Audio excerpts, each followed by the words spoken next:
Sir, এই যে করোনার সময় আমরা দেখতে পাচ্ছি চতুর্দিকে বৈশ্বিক মন্দা, তারপরে এবং বাংলাদেশেও যে অর্থনীতির দুর্দশার কথা বলা হচ্ছে, এবং এটা তো অবশ্যই একটি খারাপ দুঃসময়ের মধ্য দিয়ে আমরা বর্তমানে যাচ্ছি এবং ভবিষ্যতে আমাদের জন্য খুব একটি লড়াইয়ের ময়দান অপেক্ষা করছে, যেখানে আমাদের অর্থনীতি একটি বিশাল হুমকির মধ্যে পড়তে যাচ্ছে।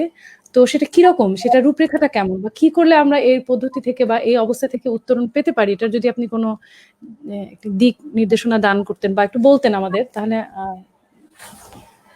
মানে ভালো লাগতো। আনু মোহাম্মদ।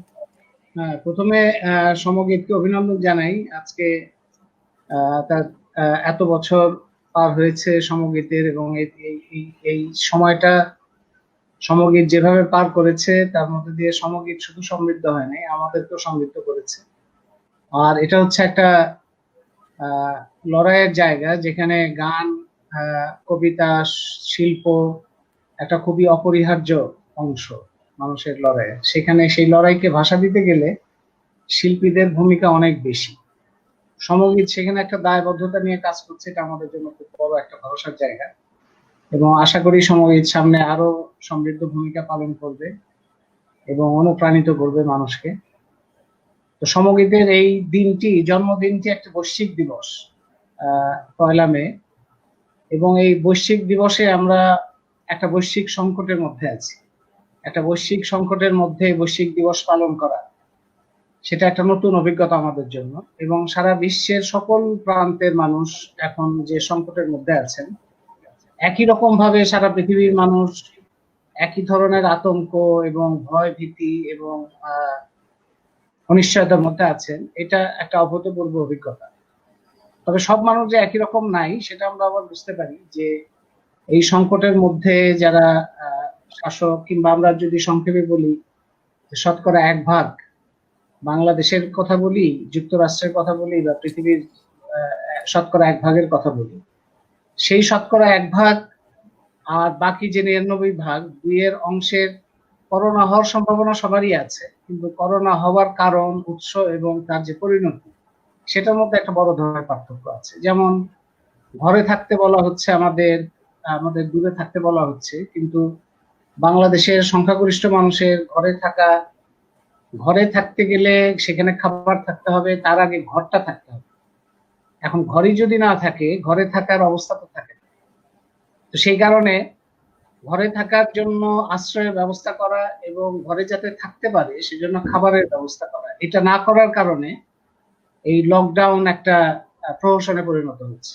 তার মধ্যে এই 1/4 অংশ যারা বাংলাদেশের গার্মেন্টস মালিক, তারা যথেচ্ছাচার করার কারণে এবং তাদের মুনাফামুখী তৎপরতা অব্যাহত থাকার কারণে আমরা দেখতে পাচ্ছি কিভাবে মানুষ জনস্রোত আসছে এবং একটা বড় বিপদ তৈরি হচ্ছে তাদের জন্য এবং সারা দেশের জন্য। তো বিশ্বব্যাপী যারা দুনিয়া চালায়, তাদের এই যে শাসকরা, সেটা যুক্তরাষ্ট্র থেকে বাংলাদেশ পর্যন্ত শাসক যারা, কিংবা যে সমস্ত প্রতিষ্ঠান পুরো পৃথিবীকে নিয়ন্ত্রণ করছে, তাদের জন্য একটা আবার দুটো সুবিধা হয়েছে করোনা সময়। এই দুটো সুবিধা হচ্ছে, 1 নম্বর সুবিধা হচ্ছে যে তারা এরকম একটা ভাব করছে, এরকম একটা তাদের পুরো জিনিসটা সম্পর্কে তাদের উপস্থাপনটা এরকম যে সমস্ত কিছু আগে খুব ভালো ছিল এবং করোনা এসে সমস্ত সংকট তৈরি হয়েছে। আরেকটা হচ্ছে মানুষের মধ্যে এই কারণটা তৈরি করা যে কোনো ভাবে আমরা আগের অবস্থাতে ফিরে যেতে পারলেই খুশি, আগে যেখানে ছিলাম সেখানেই যদি যেতে পারি তাতেই আমরা খুশি, এরকম একটা এরকম একটা ভাব সমাজের মধ্যে তৈরি হচ্ছে। তো এর ফলে এরকম একটা উপলব্ধি যে আগে আমরা খুব ভালো ছিলাম, এখন আমরা খুব খারাপ আছি। আসলে করোনার সংকটটা সেই অঞ্চলে, সেই দেশের মানুষের মধ্যে সবচেয়ে খারাপ। আমরা যদি বিভিন্ন দেশের অভিজ্ঞতা পর্যালোচনা করি, যে আজকে করোনার কারণে যে সংকটটা তৈরি হয়েছে, এটা সূত্রপাত হচ্ছে করোনা পূর্ব অর্থনৈতিক পরিস্থিতি, করোনা পূর্ব উন্নয়নের ধরন, করোনা পূর্ব শাসন ব্যবস্থা, করোনা পূর্ব অগ্রাধিকারের ধরন। এটার কারণে সারা পৃথিবীব্যাপী এই সমস্যাটা তৈরি হচ্ছে। উন্নয়নের যে দর্শন, আমরা যদি সারা পৃথিবীতে দেখি যে বিশ্ব অর্থনীতি যেটাকে আমরা বলছি যে সংকটের মধ্যে পড়ছে, কিংবা যে বিশ্ব অর্থনীতি পুনরুদ্ধার করার জন্য ইকোনমিক যে সমস্ত উস্তাদরা আছে তারা নানা রকম সুপারিশ দিচ্ছে, সেই অর্থনীতি তিনটা আমরা যদি বলি প্রধান ভিত্তিগুলি কি, একটা ভিত্তি হচ্ছে সমরাস্ত্র, অস্ত্র, যুদ্ধ, তার জন্য সার্ভেলেন্স, তার জন্য গোয়েন্দা সংস্থা, তার জন্য বিভিন্ন ধরনের পারমাণবিক অস্ত্র থেকে শুরু করে বিভিন্ন ধরনের গবেষণা, জৈব অস্ত্র কিংবা কেমিক্যাল অস্ত্র, রাসায়নিক অস্ত্র, জৈব অস্ত্র, এই সমস্ত যে গবেষণা, মারণাস্ত্র, মানে মানুষকে ধ্বংস করার জন্য, প্রকৃতিকে ধ্বংস করার জন্য যা যা কিছু করণীয়, সেটা এই অর্থনীতির একটা অন্যতম বৈশিষ্ট্য ছিল। আরেকটা তাদের প্রধান ভিত্তি হচ্ছে অর্থকরী খাত, এই যে শেয়ার মার্কেট কিংবা ব্যাংক, বীমা, এই সমস্ত, যার মধ্যে দিয়ে তারা সম্পদ বেশি মানুষের কাছ থেকে কম মানুষের কাছে নিয়ে যাওয়া। আর তৃতীয় আরেকটা হচ্ছে ফসিল ফুয়েল, এই কয়লা তেল ভিত্তিক যে জীবাশ্ম জ্বালানি ভিত্তিক যে অর্থনীতি, যেটার কারণে অনেক ইকোলজিক্যাল সিস্টেম শেষ হয়ে গেছে। এবং বাংলাদেশে আমরা দেখবো যে রামপাল থেকে শুরু করে এই পুরো উপকূল জুড়ে যে সমস্ত প্রকল্প করা হচ্ছে, সেটা করার অর্থটাই হচ্ছে পুরো ইকোলজিক্যাল সিস্টেমটাকে শেষ করে ফেলা। বুড়িগঙ্গা থেকে শুরু করে সমস্ত নদী যে শেষ হয়ে যাচ্ছে, এই যে উন্নয়নের যে ধরন, আমরা খুব জানি যে অ্যামাজন একটা বড় কোম্পানি, কিন্তু অ্যামাজন ফরেস্ট হচ্ছে একটা ভয়ঙ্কর বিপদ। আমরা সুন্দরবন কুরিয়ার সার্ভিসের কথা হয়তো ভবিষ্যতে জানবো, ভবিষ্যতেও থাকবে, কিন্তু সুন্দরবন বন যেটা আমাদের শুধুমাত্র বাংলাদেশের জন্য, এটা ভারতের জন্য এবং সামগ্রিক বৈশ্বিক যে ইকোলজিক্যাল সিস্টেম তার জন্য গুরুত্ব, সেটা শেষ হয়ে যাচ্ছে।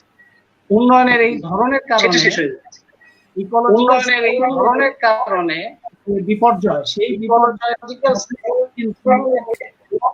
বড় ধরনের সেই বিষয় সিস্টেমটা চলে যাওয়ার কারণে বড় ধরনের সমস্ত ধরনের ভাইরাসটা চলে যাওয়ার কারণে বাস্তু সংস্পর্শ, কেমিক্যাল উৎপাদন, ভাইরাস, সেগুলো তৈরি হচ্ছে। এবং এর পাশাপাশি বিভিন্ন দেশের ন্যাশনাল সিকিউরিটি সিস্টেম,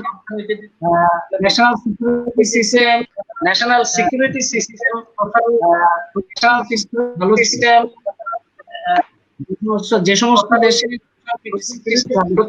সমস্ত দেশে পাবলিক হেলথ, যে সমস্ত দেশে পাবলিক হেলথ, যে সমস্ত দেশে সরকার উন্নয়নের দর্শনে, যে সমস্ত দেশে সরকার উন্নয়নের দর্শনে জনগণ, আজকে বাংলাদেশে যদি আমরা সহজে বোঝার জন্য বলি, আজকে বাংলাদেশে যদি আমরা সহজে বোঝার জন্য বলি, সকল নাগরিকের সামাজিক নিরাপত্তা নিশ্চিত থাকে, সামাজিক নিরাপত্তা নাগরিকের সামাজিক নিরাপত্তা নিশ্চিতের জন্য 100 টাকা দেওয়া, শিক্ষকের জন্য 100 টাকা, সামাজিক সুবিধা টাকা মানে হচ্ছে তার টিকে থাকা, মানে তার আপনার মাইকটা বন্ধ করতে হবে। কি করতে হবে? আপনার মাইকটা বন্ধ করতে হবে। মাইক কি করতে হবে? মানে এই যে মাইক, যে আপনি কি অন্য কোথাও দেখতেছেন? যে আপনি কি আপনার মোবাইল ছাড়া অন্য কোথাও দেখতেছেন? হ্যাঁ, না মোবাইল আমি কোথাও দেখছি না। তোমার এটা আসার জন্য হয়তো সমস্যা আছে। বা আমাদের যারা আছেন লেন ভাই বা রাব্বি ভাইয়ের কি অন করা আছে? আমাদের যারা আছেন লেন ভাই বা রাব্বি ভাইয়ের কি আছে? না, মাইকটা একটু অফ করে রাখলে হ্যাঁ, ইকো হচ্ছে। ঠিক আছে, আমরা আনুসারের কথা শুনি। আপনি আবার জানেন সার্ভেলেন্সের কথা বলছিলেন। হ্যাঁ, আমি বলছিলাম যে বাংলাদেশে যদি সহজভাবে বুঝতে চাই আমরা, যে বাংলাদেশের যদি এরকম একটা পরিস্থিতি থাকতো যে বাংলাদেশের প্রত্যেক নাগরিকের জন্য নিশ্চিত সোশ্যাল সিকিউরিটি সিস্টেম আছে, যে সে যে অবস্থায় থাকুক না কেন, নাগরিক হিসেবে রাষ্ট্রের কাছে তার এটা পাওনা, যে অবস্থায় থাকুক না কেন, তার ন্যূনতম আশ্রয়, ন্যূনতম খাদ্যের ব্যবস্থা নিশ্চিত থাকবে। এটা যদি প্রত্যেক নাগরিকের জন্য থাকতো, আজকে লকডাউন করা বা যাই করা হোক না কেন, এই নাগরিকদের জন্য একটা মহা বিপর্যয় কিংবা মহা বিপদের জায়গাটা তৈরি হতো। বাংলাদেশের যদি পাবলিক হেলথ কেয়ার সিস্টেম ঠিক থাকতো, তাহলে প্রত্যেকটা নাগরিক তার চিকিৎসা করার মতো একটা নিশ্চয়তা পেত। আজকে পরিস্থিতি এমন যে করোনা ভাইরাস যদি ব্যাপকভাবে ছড়িয়ে যায়, বাংলাদেশের মানুষ বিনা চিকিৎসায় মরতে হবে। এবং এখনো মারা যাচ্ছে। রাষ্ট্র 50 বছর হয়েছে, স্বাধীনতা পার হয়েছে, এখনো মানুষ বিনা চিকিৎসায় মারা যাচ্ছে। সেখানে পাবলিক হেলথ কেয়ার সিস্টেম নাই, সেখানে ব্যয় হচ্ছে বিশাল বিশাল জৌলুসে, ব্যয় হচ্ছে বিশাল বিশাল উন্নয়ন প্রকল্প হচ্ছে, যেগুলি মানুষকে আরো ধ্বংস করে। এই ধারাটা চলার কারণেই যে সমস্ত দেশে চলেছে সেই সমস্ত দেশে এই বিপদটা বেশি হচ্ছে। সুতরাং সংক্ষেপে বলতে গেলে করোনা বিপদটা হয়েছে উন্নয়নের দর্শনের কারণে, পুঁজির যে আধিপত্য তার কারণে, এবং যে ধারায় বিশ্ব পুঁজিবাদী ব্যবস্থা চলছিল তার কারণে এই বিপর্যয় আসতে পারে, একটা অসুস্থতা আসতেই পারে। কিন্তু সেটাকে মোকাবেলা করার জন্য বা জনগণ তাকে মোকাবেলা করার জন্য জনগণের যে শক্তিটা দরকার, সেই শক্তিটা তৈরি হয় তার সামাজিক, রাজনৈতিক, অর্থনৈতিক ব্যবস্থার মধ্যে। সেখানে জনগণ যদি হাতিয়ারে পরিণত হয়, শাসকদের মুনাফার শুধুমাত্র ইনস্ট্রুমেন্টে পরিণত হয়, এবং গার্মেন্টস শ্রমিক কিংবা গার্মেন্টস শ্রমিকদের অবস্থা তো আমরা জানি যে কিরকম একটা অবস্থার মধ্যে আছে, এবং আমরা যদি অন্যান্য শ্রমিকদের কথা ধরি বাংলাদেশে, তাহলে তাদের অবস্থা তো আরো খারাপ, তাদের তো হিসাবের মধ্যেই নাই তারা। এবং বাংলাদেশের যারা শ্রমজীবী মানুষ, কর্মজীবী মানুষ, তাদের শতকরা 90 থেকে 95% মানুষই হচ্ছে এরকম নিরাপত্তাহীনতার মধ্যে আছে, এবং সামনে তারা কতদিন কত বছর যাবে, কত তাদের জীবনটা কি হবে, তাদের বেঁচে থাকলেও কিভাবে তারা বেঁচে থাকবে, সমস্ত কিছু অনিশ্চিত। এবং সারা পৃথিবীর মধ্যে যে সমস্ত দেশ এই জনগণকে এরকম হাতিয়ারে পরিণত করে, কিছু গোষ্ঠীর মুনাফা বৃদ্ধির হাতিয়ারে পরিণত করে, তাদেরকে নিরাপত্তা দেওয়ার নামে সমরাস্ত্রে ব্যয় করেছে বেশি, কেমিক্যাল ওয়েপন তৈরি করেছে, পারমাণবিক বোমা তৈরি করেছে, এবং সম্পদ ব্যবহার করেছে এভাবে। মার্কিন যুক্তরাষ্ট্রের কথাটা বলি, যে মার্কিন যুক্তরাষ্ট্র পৃথিবীর সবচেয়ে পরাক্রমশালী দেশ, তার ক্ষমতার বাইরে কিছু নাই। সে সারা পৃথিবীতে যে কোনো সময় পারমাণবিক বোমার মজুদ আছে তার দেশে বিশাল। সেই দেশে আমরা দেখতে পাচ্ছি যে পিপিই নাই, সেখানে ভেন্টিলেটর নাই, সেখানে মাস্কের অভাব, সেখানে বেডের অভাব, সেখানে আইসিইউর অভাব। তার মানে হচ্ছে যে হেলথ কেয়ার সিস্টেম যেটা মানুষের জন্য গুরুত্বপূর্ণ, সেটা তার মানে কোন দেশে সম্পদ আছে কোন দেশে সম্পদ নাই সেটা বড় কথা না, বড় কথা হচ্ছে যে সম্পদটা কার নিয়ন্ত্রণে আছে। সুতরাং এই করোনা ভাইরাস আসার পরে, করোনা ভাইরাসও যাবে, এটা ভ্যাকসিন আবিষ্কার হবে, কিন্তু পৃথিবী মানুষ কতটা নিরাপদে থাকবে, মানুষ এই একের পর এক এরকম বিপদ থেকে বের হতে পারবে কিনা, সেটা নির্ভর করবে যে করোনা পূর্ব পরিস্থিতি কতটা আমরা পরিবর্তন করতে পারবো। অর্থাৎ এমন একটা ব্যবস্থার মধ্যে আমাদের যেতে হবে যে আওয়াজটা তুলতে হবে এবং বৈশ্বিক সংহতি তুলতে হবে এটার জন্য, যে প্রত্যেক নাগরিকের জন্য ন্যূনতম সোশ্যাল সিকিউরিটি নিশ্চিত করাটা যে ব্যবস্থায় সম্ভব সেই ব্যবস্থা করতে হবে, যে ব্যবস্থায় সকলের জন্য স্বাস্থ্য ব্যবস্থা নিশ্চিত করা সম্ভব সেটা নিশ্চিত করতে হবে, এবং যে ব্যবস্থায় উন্নয়নটা হবে মানুষের বিশুদ্ধ পানি পাওয়ার জন্য, মানুষের পানি বিষাক্ত করার জন্য, মানুষের আশেপাশে যে ফুল পাখি লতা যার উপরে মানুষ বেঁচে থাকে তাকে আরো বেশি সমৃদ্ধ করার জন্য, মানুষের যে বন জঙ্গল, মানুষের যে প্রাণ প্রকৃতি যেটার উপরে মানুষের অস্তিত্ব নির্ভর করে তাকে সমৃদ্ধ করার জন্য। আমরা একটা যে কথাটা আমি শেষ সংক্ষিপ্ত কথা, যে এমন একটা করোনা ভাইরাস হওয়ার পরে এমন একটা পরিস্থিতি হয়েছে যে মানুষ এখন মহাবিপদে, কিন্তু আমরা লক্ষ্য করলে দেখবো যে পানি ভালো হয়ে যাচ্ছে, নদীর পানি যে বিষাক্ত পানি সেই বিষাক্ত পানির মধ্যে প্রাণ দেখা যাচ্ছে, আকাশ অনেক বেশি নির্মল হয়ে যাচ্ছে, বাতাস দূষিত যেটা সেই দূষণটা কমে যাচ্ছে, পাখি কিংবা গাছপালা তাকে আমরা সজীব দেখতে পাচ্ছি।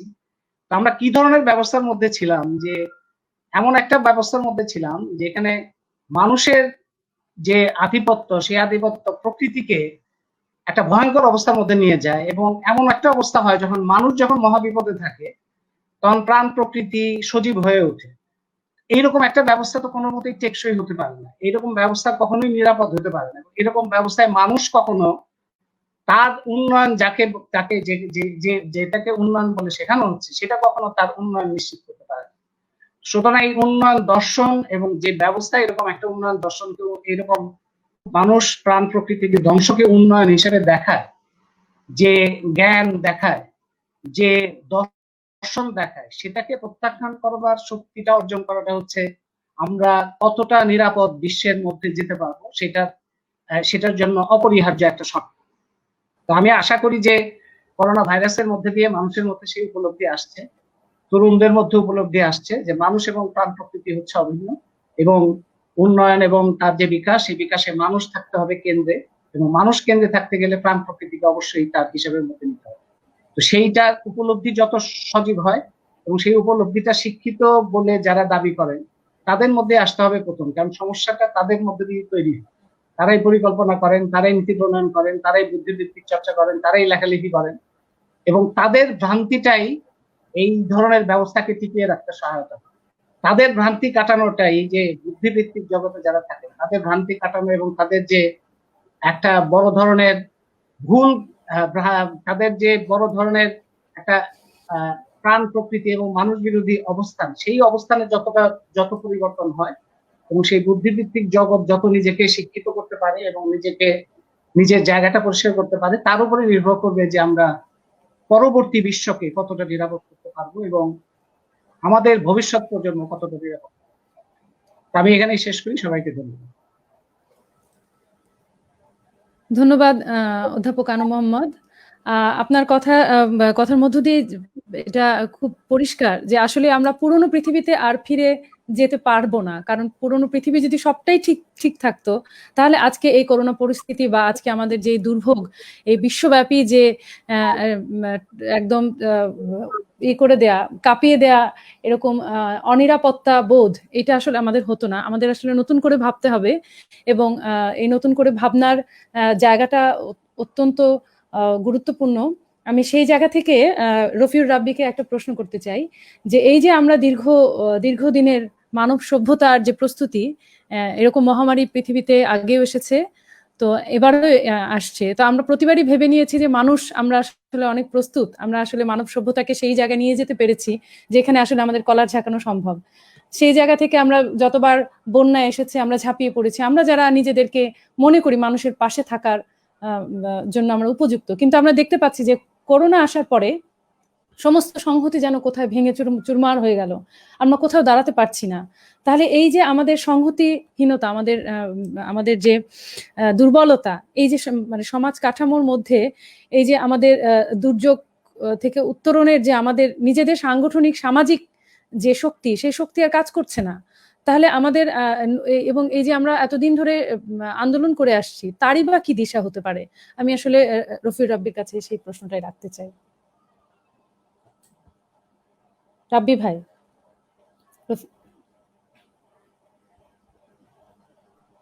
কথা শুনতে পাচ্ছি না রাব্বি ভাই।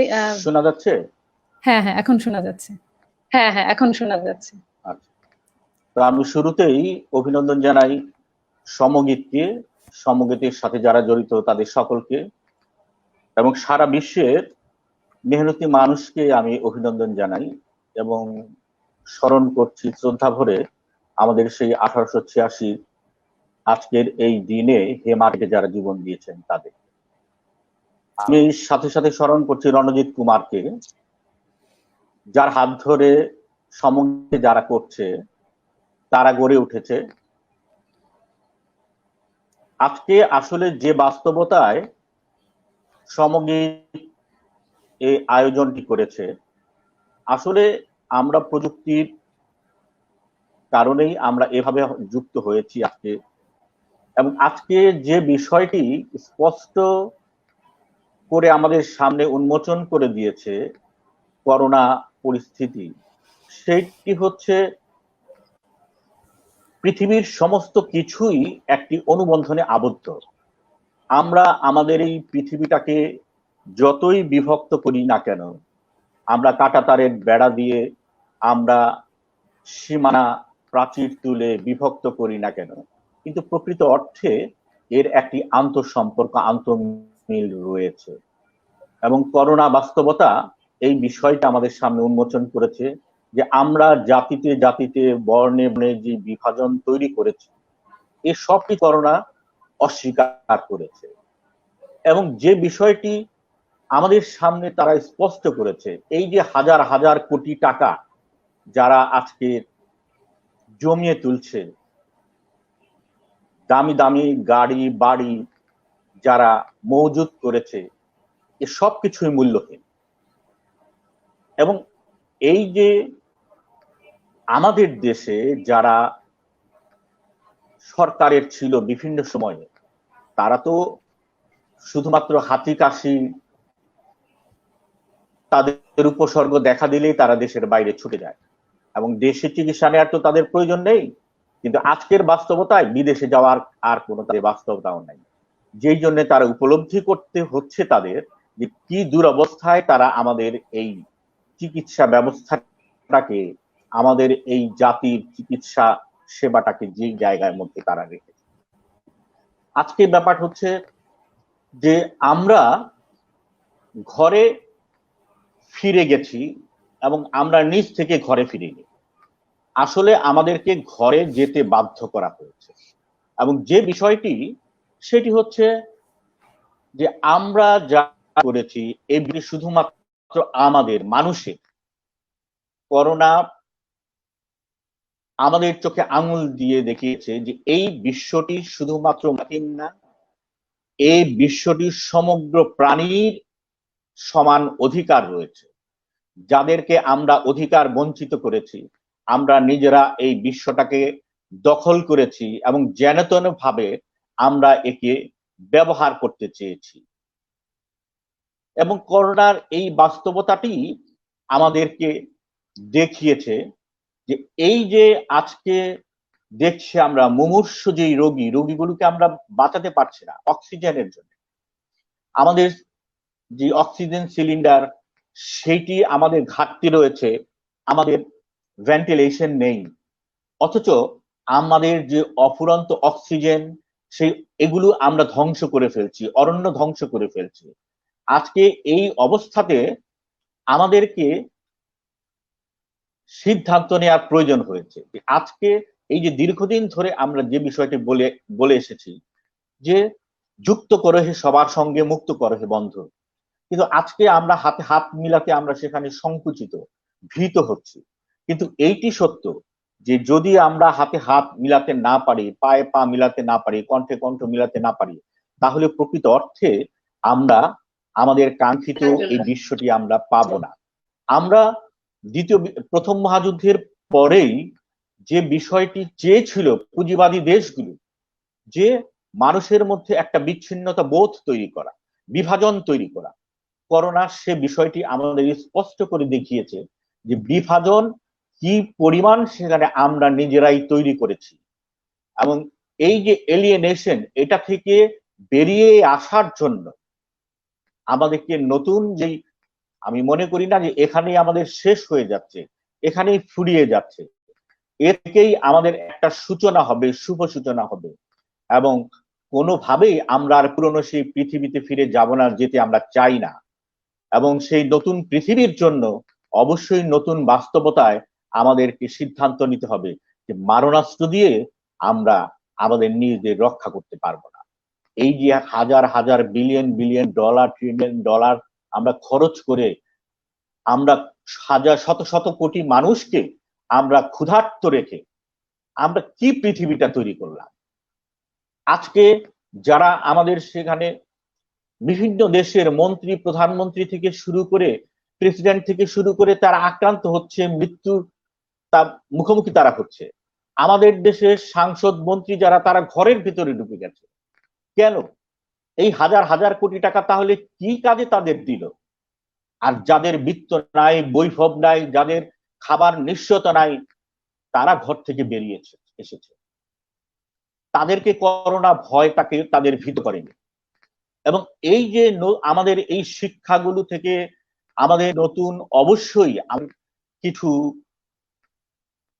শিক্ষা আমাদের সামনে আসবে, যেটা থেকে আমরা পুরনো পৃথিবীকে আমরা পরিত্যাগ করতে বাধ্য হব।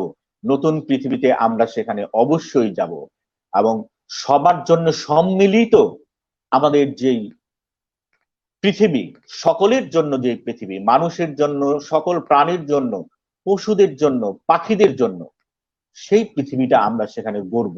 আজকে সমগীতের এই প্রতিষ্ঠা বার্ষিকীতে সমগীতের সকলকে অভিনন্দন জানাই এবং পাশাপাশি সমগীত গানের মধ্য দিয়ে মূলত আমাদের নারায়ণগঞ্জে এবং দেশের বিভিন্ন জায়গায় সমগীতের বেশ কয়েকটি শাখা রয়েছে। এবং তারা তাদের মেধা দিয়ে তারা তাদের এই কাজগুলো করছে।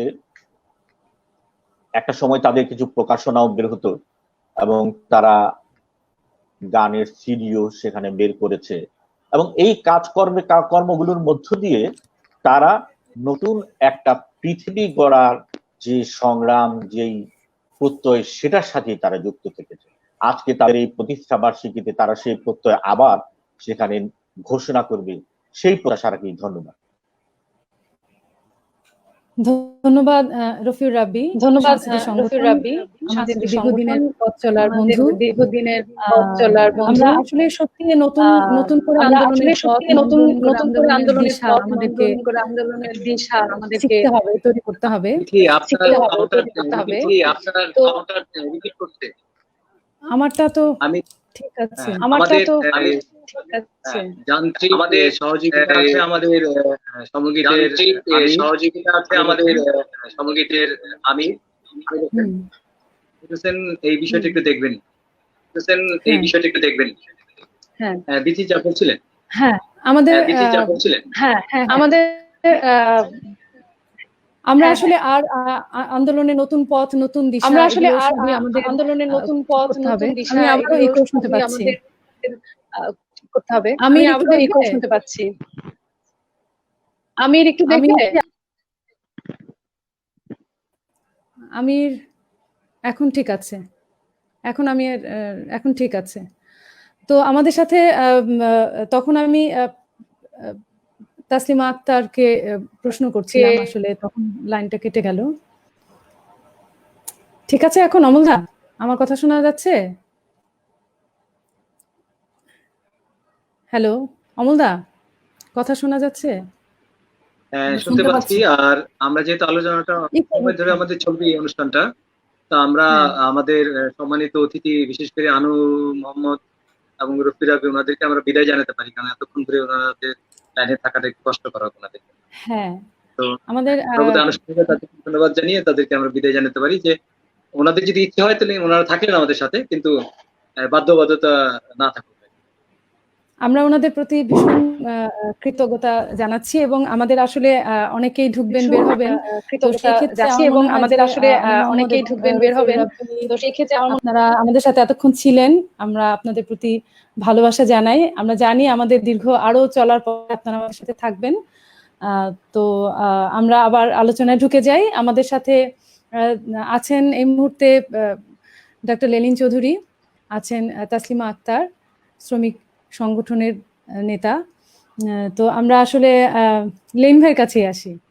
লেলিন ভাই, কথা বলা হচ্ছিল যে আমাদের প্রস্তুতি নিয়ে যে আলাপ হচ্ছিল, তো সেখানে আমরা দেখতে পাচ্ছি যে একটু বলতে চাই। হ্যাঁ বিথি, লেলিন ভাইয়ের কাছে আমি বলতে চাই যে আমাদের বিশ্বজুড়ে, বিশেষ করে যখন নাকি ভাইরাস নিয়ে একটা ষড়যন্ত্র তত্ত্ব কিন্তু পপুলার আছে, যে অনেকেই মনে করেন যে ভাইরাস অনেক সময় সৃষ্টি করা হয় শেষ পর্যন্ত ভ্যাকসিনের মার্কেটিং এর জন্য, অর্থাৎ ভাইরাসের সাথে একটা ওষুধের রাজনীতির সম্পর্ক আছে। এই যে ষড়যন্ত্র তত্ত্ব, এই তত্ত্বটাও অনেকে মনে করেন, এবং অনেকে মনে করছেন যে এই ভাইরাস, করোনা ভাইরাস বা কোভিড-19, এটা চীনের ল্যাবরেটরিতে তৈরি করা, এরকম কেউ আবার এটাকে অস্বীকার করছেন। এই পুরো যে ওষুধের যে রাজনীতি, এই বিষয়ে একজন চিকিৎসক হিসাবে আমাদের লেলিন চৌধুরী কি মনে করেন, এটা একটু আমি শুনতে চাচ্ছিলাম। আমি আরেকটা প্রশ্ন করে একবার আপনাকে দিয়ে দিচ্ছি লেলিন চৌধুরী।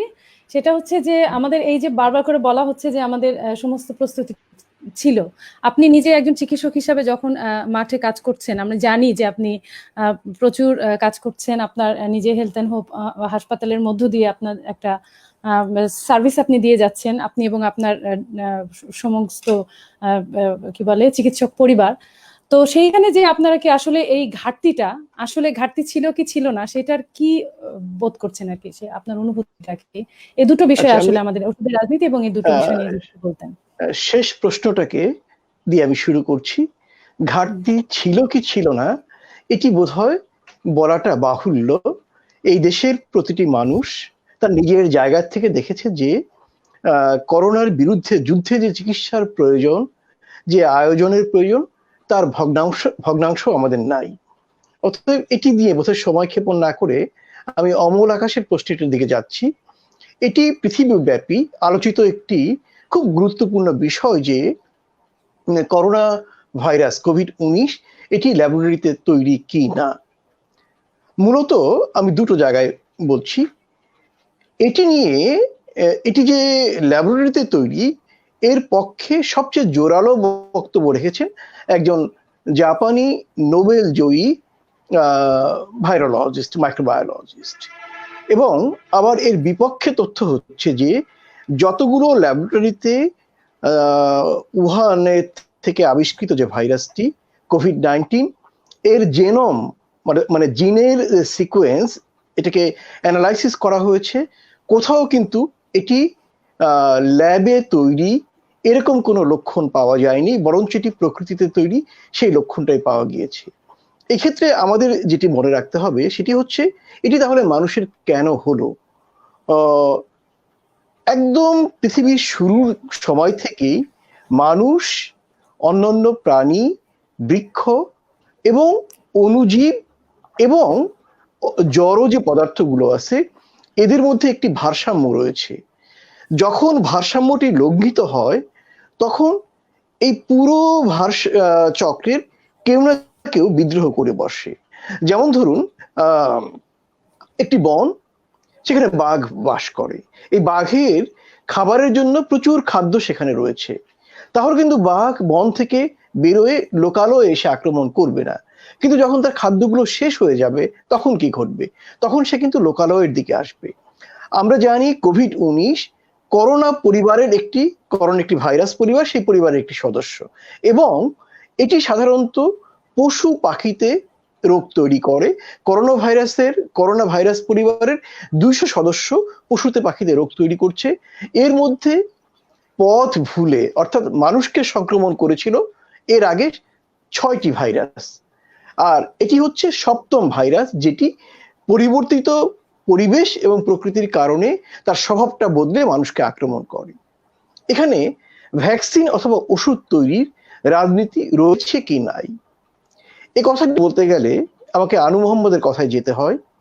সেটি হলো, মানুষ যখন তার উচ্চতর বুদ্ধিবৃত্তি দিয়ে মানব সভ্যতা তৈরির দিকে গেল, সভ্যতা তৈরি করতে গিয়ে তার প্রথম লক্ষ্য ছিল প্রকৃতির নিজস্ব বিন্যাসকে নষ্ট করে, তছনছ করে অথবা বশীভূত করে নিজের আকাঙ্ক্ষা অনুযায়ী একটি নবতর বিন্যাস তৈরি করবে। এই বিন্যাস তৈরি করতে করতে যেটি ঘটে, সে প্রতিদিন কিছু পরিবর্তন ঘটায়।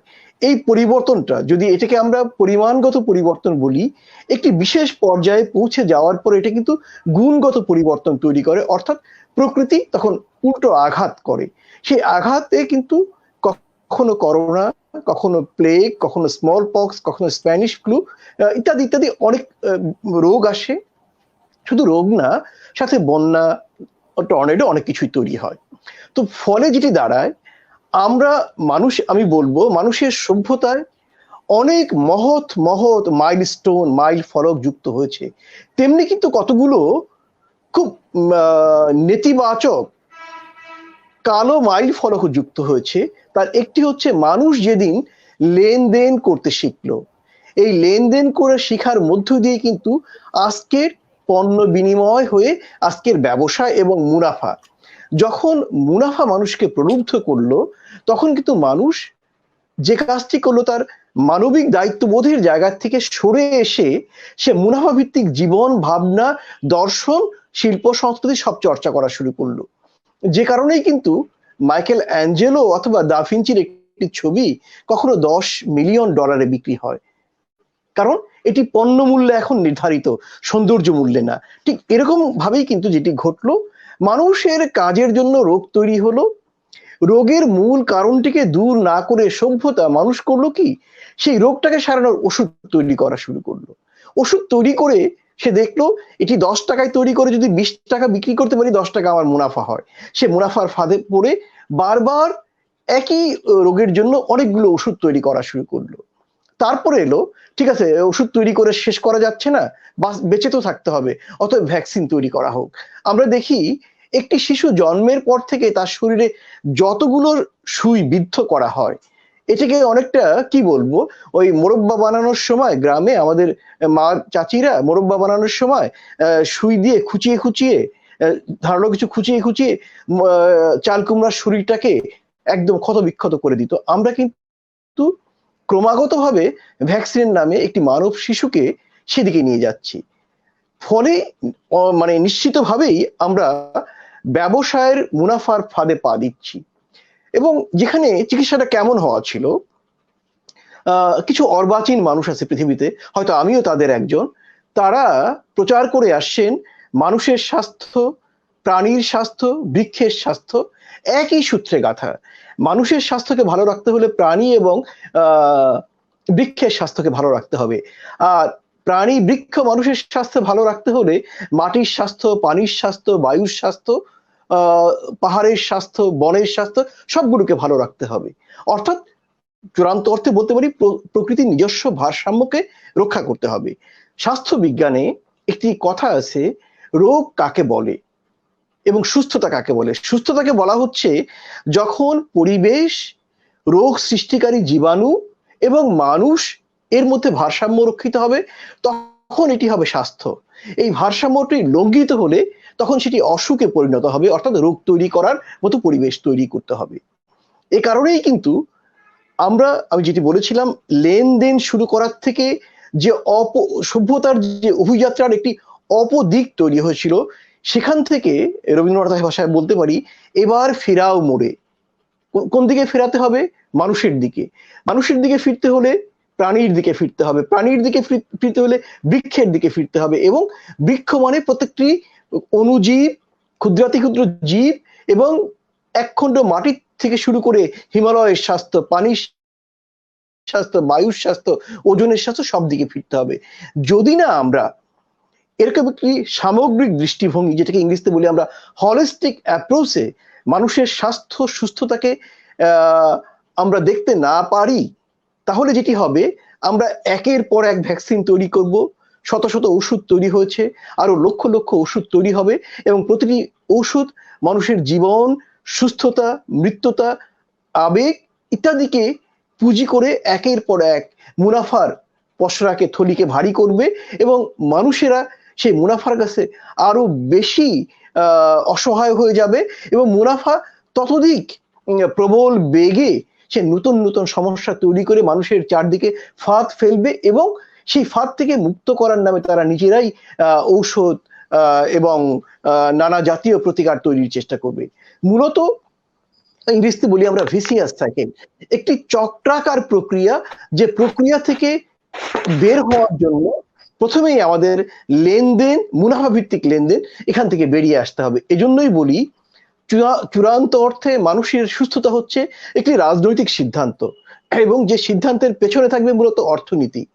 তাই আজকের যুগে কিন্তু, আজকের সময়ে মানুষের সুস্থতা, রাজনীতি, অর্থনীতি মূলত একই সূত্রে গাঁথা। যতদিন আমরা আমাদের রাজনীতিকে, বর্তমানে যে দলীয় দৃষ্টিভঙ্গিতে যে রাজনীতিকে, সেই রাজনীতিকে এরকম একটি বৃহত্তর জায়গার থেকে বৃহত্তর জায়গায় উত্তীর্ণ করে মানুষের দিকে সামগ্রিক দৃষ্টিতে আমরা আহ্বান অথবা কর্মপ্রয়াস না চালাতে পারবো, ততদিন কিন্তু ভ্যাকসিন, ওষুধ, ষড়যন্ত্র তত্ত্ব ইত্যাদি চলতেই থাকবে। আমি সমগীতকে অভিনন্দন জানাচ্ছি, সে 18 বছর পার করলো, এবং চাইবো এই যাত্রা অব্যাহত থাকুক মানুষের পক্ষে, পরিবেশের পক্ষে, প্রকৃতির পক্ষে, এবং সমস্বরে সারা পৃথিবী জুড়ে গীত হোক মানুষের জয়গান, এবং তখনই হবে সমগীত সার্থক। অভিনন্দন সবাইকে। তো আপনি কিছু বলুন, আপনার কাছ থেকে আমরা আপনার ভাবনা একটু শুনি, এবং সমগীতে এই আয়োজনে উপস্থিত থাকার জন্য আপনাকে অনেক অভিনন্দন, ভালোবাসা আমাদের পক্ষ থেকে। সমগীত তো আমাদের এই সময়ের, এই যুগের একটা প্রাণের ডাক সমগীত। সমগীতের সংগ্রাম গোটা পৃথিবীর এই সময়ের মানুষ সহ গোটা প্রাণ প্রকৃতির সংগ্রাম। তো তোমার কাছ থেকে আজকে শুনছিলাম যে এই করোনার এই দুর্যোগের সময়টাতে নতুন করে আমাদের যে সাংস্কৃতিক সংগ্রামের কথা তুমি বলছিলে, সেটা সম্ভাবনাটা কি? হ্যাঁ, ফেসবুক ইনবক্সে বিধি ঘোষ বলছিল। তো আসলে এই সাংস্কৃতিক শব্দটা, সাংস্কৃতিক যে বিষয়টা, কোনো কিছু যখন আন্দোলনে কিংবা যথাযথ সংগ্রামে পরিণত হয় তখন এটা কেবলমাত্র সাংস্কৃতিক থাকে না। যেমন আমরা সর্বপ্রাণ সাংস্কৃতিক শক্তি, আমার যেন কি মনে হয় যখন সর্বপ্রাণ শক্তিতে পরিণত হবে, মাঝে সাংস্কৃতিক শব্দটা আর থাকবে না, তখনই আসলে সেটা সকলের হয়ে উঠবে। আমরা যখন বাংলার সংস্কৃতি আন্দোলন করছিলাম, আমার কাছে বারবার মনে হতো বাংলার আন্দোলনে যখন পরিণত হবে, সংস্কৃতি শব্দটা যখন, হ্যাঁ, আর বলতে হবে না আমাদেরকে, আসলে, হ্যাঁ, সেই ব্যাপারটা সেটাই। তো যাক, তো এই করোনার এই দুর্যোগের সময়টাতে যে বিষয়টা বারবার মনে হচ্ছে যে এই সময়ের কাজটা সময়ের না করা যায়, হ্যাঁ, সময়ের মানুষ যদি না করতে পারে। তো যেমন এই করোনার যে ভাইরাস বিষয়ে যে যদি বলি যে এই যে স্কটিশ যে, হ্যাঁ, বিজ্ঞানী, নারী বিজ্ঞানী যে জোন আলমায়েড, শুনলাম, মানে পড়লাম, সে করোনার ভাইরাসটা তার বীক্ষণে, তার অনুবীক্ষণে সেটা ধরা পড়েছিল 1964 সালে। কিন্তু সে তখন প্রতিষ্ঠিত বিজ্ঞানী ছিল না। আন্তর্জাতিকভাবে যারা স্বীকৃত, যারা বিচারক, হ্যাঁ, সেই বিজ্ঞানীদের চর্চার যে বিচারকরা, তারা তার ছবিকে অগ্রাহ্য করে, তার অনুবীক্ষণ পাওয়া যে ভাইরাসের ছবিটাকে অগ্রাহ্য করেছিল 1964 সনে। কিন্তু তখন যদি, হ্যাঁ, তার সেই, হ্যাঁ, শনাক্তকরণটাকে অবজ্ঞা না করা হতো, যদি, হ্যাঁ, তাহলে কিন্তু আজকে গোটা পৃথিবীর মানুষ এমন সংকটে পড়তাম না। কিন্তু সকলে মিলে যে সংকটে পড়েছি, যে সময়ের দায়টা, সময়ের কাজটা সময়ে করতে না পারার যে বিষয়াদি, সেটা যুগ যুগ ধরে পৃথিবীতে চলে আসছে, সেটার ভোগান্তি কিন্তু মানুষকে, হ্যাঁ, প্রতিনিয়ত দিতে হচ্ছে। এই জন্য বাংলাদেশেও করোনার দুর্যোগ শুরু হওয়ার পর যে কিট, হ্যাঁ, বানানো হলো, আমাদের দেশের মানুষ, আমাদের দেশের চিকিৎসক বা বিজ্ঞানী, তো সেটার সময়ে আমাদের দেশের সরকার কিংবা আমাদের দেশের যে দায়িত্বে যারা আছেন, তারা আসলে তাকে অগ্রাহ্য করা, হতাশ করা, আসলে সময়ের কাজটা আমরা সময়ে করি না। সেক্ষেত্রে আজকের পৃথিবীর যে দুর্দশা, সেই আদিকাল থেকে যদি ধরি, যেমন অনেক কাল থেকে মানুষের যে সংগ্রামের যে বিষয়গুলি, তো সেটা সময়ের একটা ব্যাপার। হ্যাঁ, তো যেমন ধরো যে আমরা যে প্রাণ প্রকৃতির যে সংগ্রাম, হ্যাঁ, প্রাণ প্রকৃতির যে সংগ্রাম কি মানুষের জীবনের সংগ্রাম, বারবার মনে হয় যে প্রাণ প্রকৃতির সংগ্রামের জায়গাটাকে সেই আদিকাল থেকে মানুষ কিন্তু মানে মিস করছে, শুধু মিস করছি না, আমরা তাকে অবজ্ঞা করেছি। হ্যাঁ, যেমন ধরো যে কথাটা আমি বারবার বলি, আজকে মে দিবস, হ্যাঁ, শ্রম দিবস, আন্তর্জাতিক শ্রম দিবস, কিন্তু কার শ্রম, কাদের শ্রম? মানুষের শ্রমের পাশাপাশি প্রাণ প্রকৃতির কিংবা প্রাণের যে, বিশেষ করে প্রাণী জগতের শ্রমকে মানুষ মনেই করি না, মনে রাখা তো দূরের কথা, তাকে মানে ভাবনায় আনি নাই।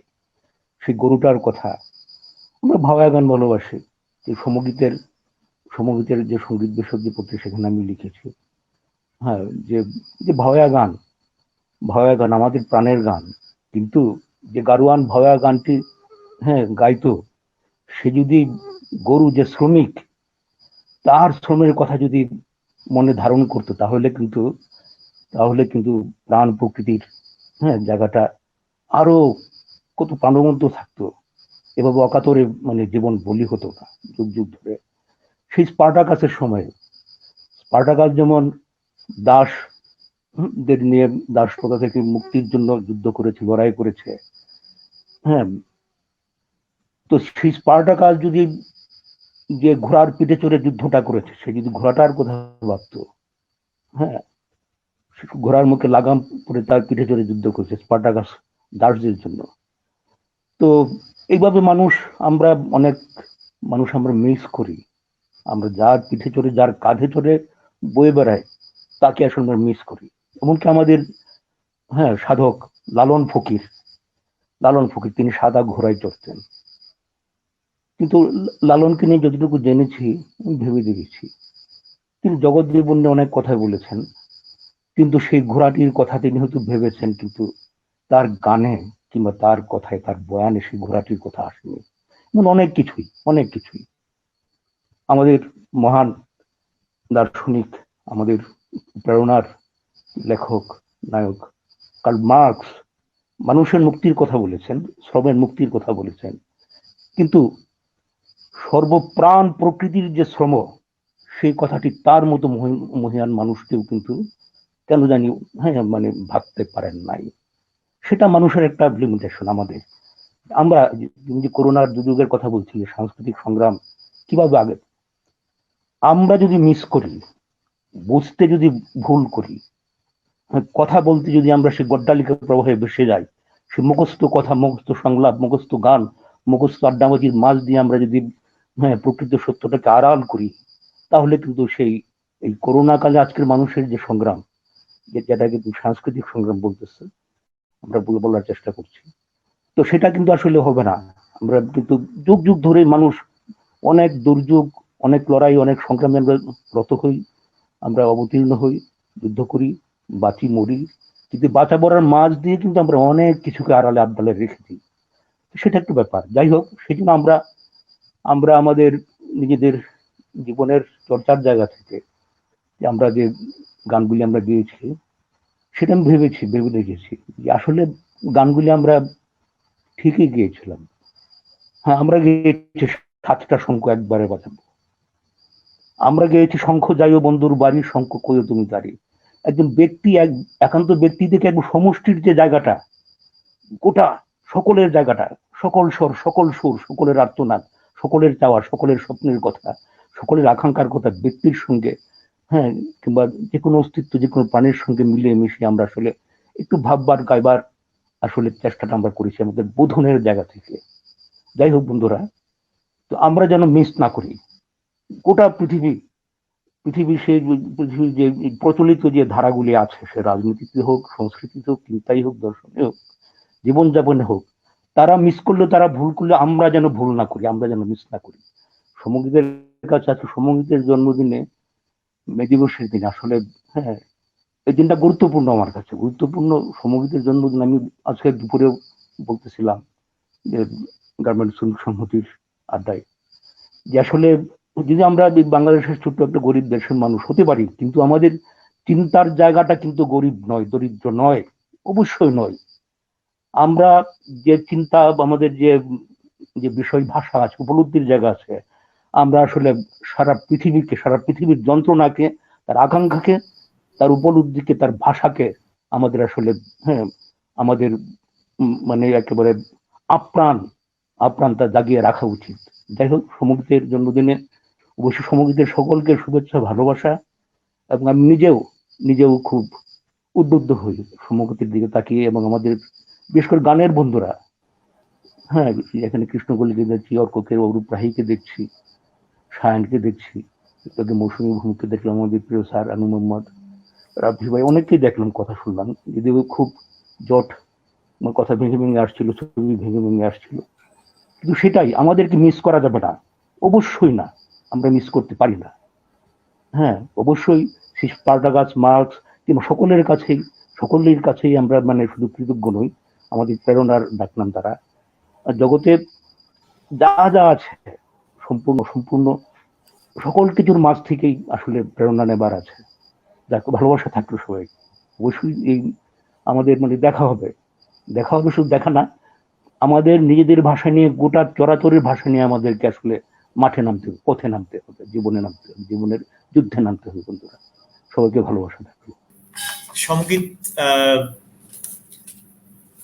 সঙ্গীত নিয়ে পরে বলবো, সঙ্গীত নিয়ে সবসময় বলবো।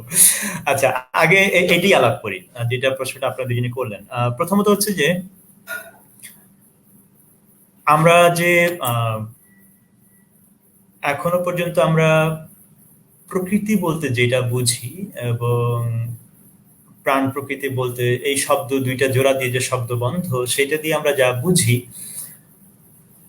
সেইটার একটা লম্বা চওড়া ইতিহাস আছে আসলে, এবং এটা চিরকাল একই অর্থে ছিল না। আপনারা এখানে যারা আজকে এই লাইভে আছেন, আমাদের স্ক্রিনে যাদেরকে দেখতে পাচ্ছি, বাকিরা তো সব আছেন আরো অনেকে, তারা এটা জানেন যে আমাদের এখানে প্রকৃতির অর্থ কি কি ভাবে ব্যবহৃত হয়েছে এখানে প্রকৃতি কথাটা। যেমন ধরা যাক যে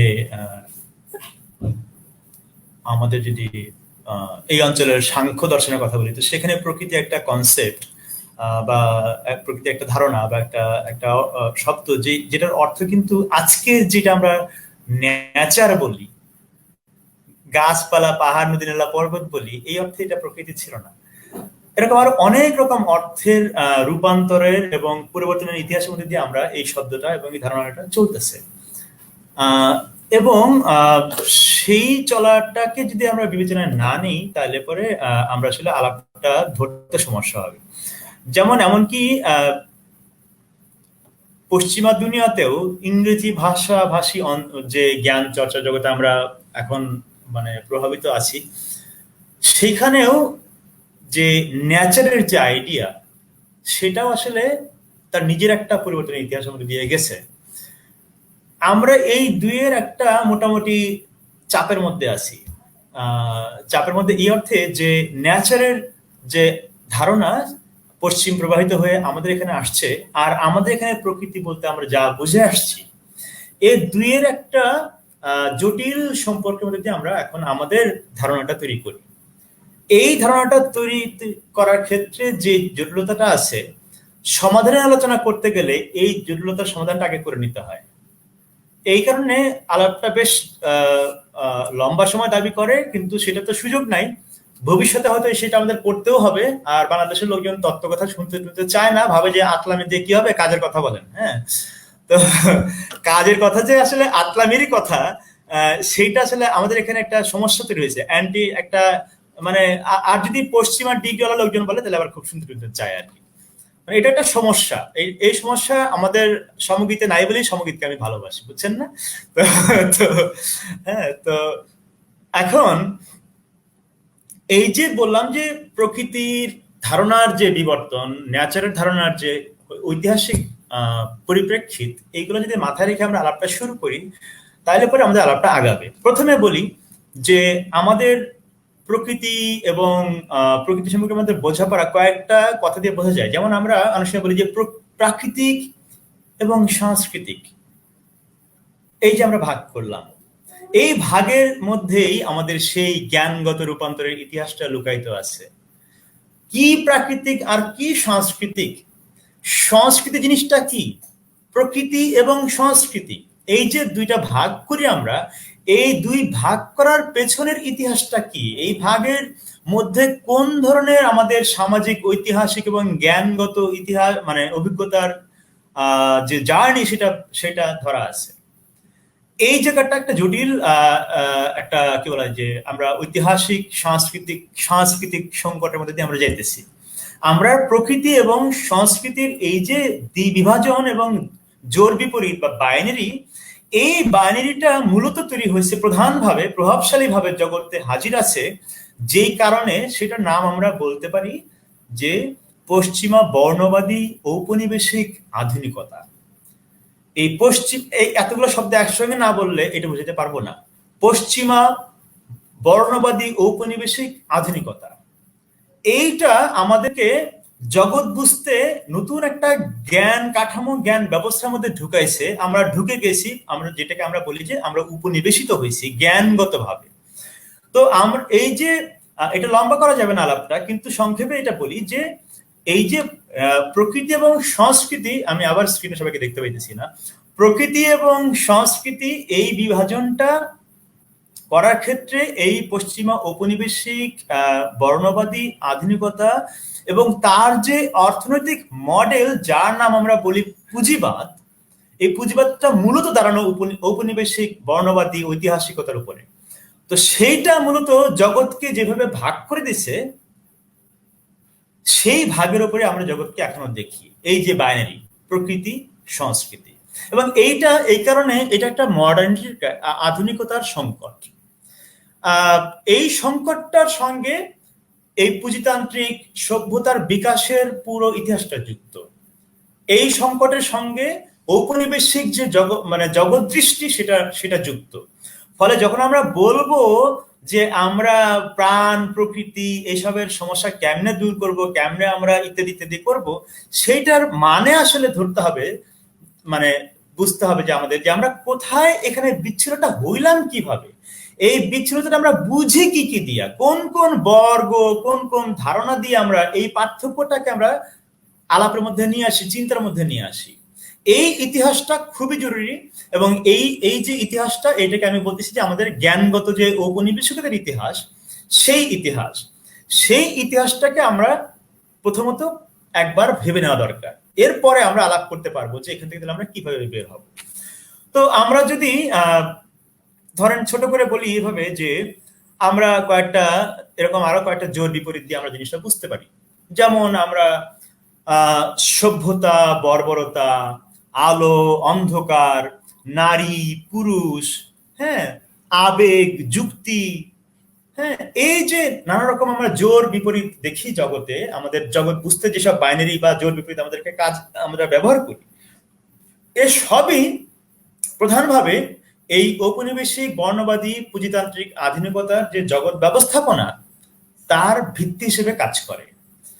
এবং এই যে ব্যবস্থাপনাটা, এইটার মধ্যে আমরা যে পুঁজিতান্ত্রিক যে অভিজ্ঞতা দিতে যাইতেছি সারা দুনিয়া, পুঁজিতান্ত্রিক এবং পুরুষতান্ত্রিক, সেইখানে এই যে জোর বিপরীত গুলা, সেইটার সঙ্গে আরো বেশ কিছু ধারণা যুক্ত হয়ে আছে। যেহেতু যে বললাম যে বর্বরতা, সভ্যতা, প্রকৃতি, সংস্কৃতি, এগুলোর সঙ্গে যুক্ত হয়ে গেছে কি প্রগতিশীলতা, এগুলোর সঙ্গে যুক্ত হয়েছে বিজ্ঞান মনস্কতা, এগুলোর সঙ্গে যুক্ত হয়েছে আমাদের উন্নয়ন, এগুলোর সঙ্গে যুক্ত হয়েছে আমাদের আরো অনেকগুলো ধারণা।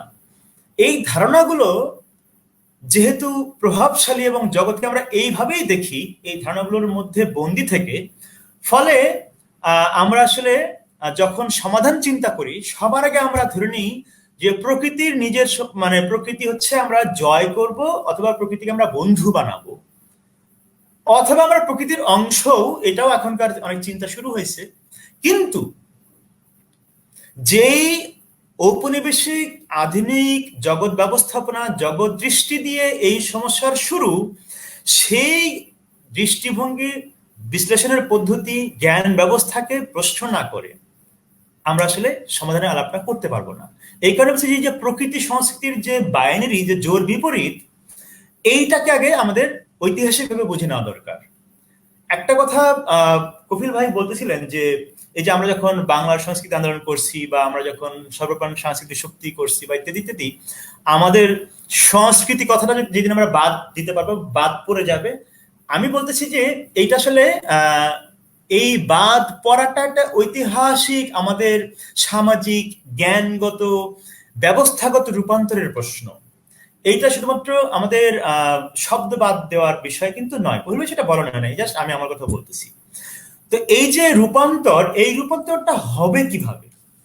এই রূপান্তরটা হওয়ার জন্য যে আয়োজনটা করা লাগবে আমাদের, যেই সংগ্রামটা করা লাগবে আমাদের, সেই সংগ্রামটার প্রথম কাজ হচ্ছে আমাদের এই যে জগৎটা, ঔপনিবেশিক পুঁজিতান্ত্রিক পুরুষতান্ত্রিক যে জগৎ এবং তার যে ব্যবস্থা, তার যে প্রতিষ্ঠান, যেটাকে আমি একসঙ্গে বলি জুলুমশাহী, এই জুলুমশাহীর যাবতীয় আয়োজনকে চিনতে পারা, তার ঐতিহাসিক দেশকাল এবং পাত্রগুলোকে বুঝতে পারা, সম্পর্কগুলোকে বুঝতে পারা, এবং সেটাকে একে একে বা একসঙ্গে প্রশ্নগুলো করে তার জ্ঞানগত এবং ব্যবস্থাগত ভিত্তিটাকে প্রশ্ন করে তার থেকে আমাদের বের হওয়ার আলাপটা শুরু করতে হয়। তো সেইটা শুরু করার কাজটা আমাদের যদি করতে চাই, তাহলে আমাদের এটা একটা তো গেল এর জ্ঞানগত দিকটা, ঐতিহাসিক ঔপনিবেশিক যে জ্ঞানগত ভিত্তি, সেটাকে বোঝা। এর পরের আলোচনাটা আসবে যে আমরা যে প্রকৃতিকে নতুন করে বোঝার যে সংস্কৃতি চর্চা করব, তাহলে সেইখানে আসলে কি কি ধারণাগত আমাদের রূপান্তর আসা লাগবে, কি কি ধারণাগত আমাদের চ্যালেঞ্জ হাজির হয়। প্রথমত তাহলে আমাদের চ্যালেঞ্জ হাজির হয় প্রকৃতি এবং সংস্কৃতি এই জোর বিপরীতের ঐতিহাসিক সীমাবদ্ধতাটাকে বোঝা, এবং সেটা অবশ্যই আমাদের অর্থনীতি, আমাদের রাষ্ট্র ব্যবস্থা, আমাদের সীমান্ত ব্যবস্থা, আমাদের আরো অনেক কিছু, এর সব কিছুর ব্যবস্থাকে নতুন করে বোঝা শুরু করতে হয়।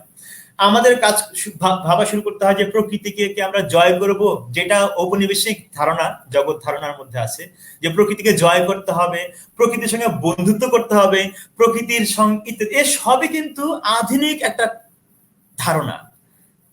প্রকৃতিকে বন্ধু করাও আধুনিক ধারণা, প্রকৃতিকে জয় করাও আধুনিক ধারণা, প্রকৃতির সঙ্গে থাকার চিন্তা করাটাও আধুনিক ধারণা। এটা একটা ঐতিহাসিক পর্ব। এই পর্ব থেকে আমাদের বের হয়ে যাওয়া, এই পর্ব থেকে আমাদেরকে আমাদের জ্ঞান এবং জগৎ বাস্তবতাকে রূপান্তর করে এটাকে বলা হয় যে একটা মোড় ঘুরানো, চিন্তা ভাবনা ব্যবস্থার একটা মোড় ঘুরানো। এটাকে যদি আমরা যারা বিউপনিবেশিক চিন্তা ভাবনার চর্চা করি, আমরা অনেকে বলি যে এটা যে একটা বিউপনিবেশিক মোড় নেওয়া, ডিকলোনিয়াল মোড়, ইতিহাসের, চিন্তার, জীবনের সবকিছু। এই ডিকলোনিয়াল মোড়ের মধ্যে ও বিউপনিবেশিক মোড়ের মধ্যে এই প্রশ্নগুলো ডিল করতে করতে আমাদের যেতে হবে। তখনই কেবলমাত্র আমাদের আলাদা করে আর সংস্কৃতি করা লাগবে না, আলাদা করে আমাদের আর প্রকৃতির যত্ন করা লাগবে না, প্রকৃতিকে ভালোবাসতে হবে না। এখন আমরা প্রকৃতিকে ভালোবাসি যেটা, এইটা রোমান্টিক, এইটা খুবই ইউরোপিয়ান মডার্নিটির একটা বিষয়। নিসর্গ ভালো লাগে, প্রকৃতি ভালো লাগে, আমাদের জঙ্গলে যেতে চাই, হ্যাঁ, আমাজন দেখতে ভালো লাগে। এসবই পশ্চিমা ঔপনিবেশিক আধুনিক পুঁজিবাদী কনসাসনেসের চেতনার জীবন অভিজ্ঞতার একটা নিদর্শন। আমরা নস্টালজিয়ায় ভুগি, গ্রাম ভাল লাগে, আহা আমরা প্রকৃতিতে ফিরে যেতে চাই। এসবই মডার্নিটির ক্রাইসিস, এসবই পশ্চিমা ঔপনিবেশিক আধুনিকতার থেকে পাওয়া অভিজ্ঞতা থেকে আমাদের তৈরি হওয়া ক্রাইসিস বা সংকট। ফলে তার মানে হচ্ছে যে আমরা এই আধুনিকতার অভিজ্ঞতাটাকে পার হব কিভাবে, সেইটার আলোচনা। এই আধুনিকতার থেকে পার হওয়াটাই মূলত সংস্কৃতির এখনকার চ্যালেঞ্জ। যারা আমরা সংস্কৃতি চর্চা করতে চাই, আমি সংস্কৃতি চর্চা আর ব্যবহার করতে চাই না, কিন্তু আমার আলোচনার জন্য বলতে চাচ্ছি, যারা আমরা এখন সাংস্কৃতিক আন্দোলন করতে চাই, তাদের এখন মূল আলোচনা হওয়া দরকার এইখানে যে এতদিন যে আমরা সংস্কৃতি এবং প্রকৃতির জোর বিপরীত করে আসছি, এতদিন যে আমরা সভ্যতা বর্বরতার জোর বিপরীত করে আসছি, এতদিন যে আমরা আবেগ এবং যুক্তির জোর বিপরীত করে আসছি, একদিন যে আমরা নারী পুরুষ এর বাইরে লিঙ্গ চিন্তা করতে পারি নাই, এই যে বিষয়টা, এই যে আমাদের চিন্তা কাঠামোটা, এখান থেকে আমাদের বের হওয়ার সংগ্রামটাই এখন প্রধান সংগ্রাম। এর পরে কাজটা দাঁড়াবে যে আমরা কি করে এই জ্ঞানটা এবং এই জ্ঞানটা যে বাস্তবতার সঙ্গে বা ব্যবস্থার সঙ্গে যুক্ত, সেই ব্যবস্থার রূপান্তরের আলাপ।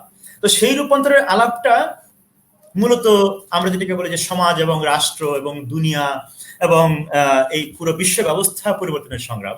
তো সেই সংগ্রামটা একটু দম নিয়ে শুরু করতে হবে এখন।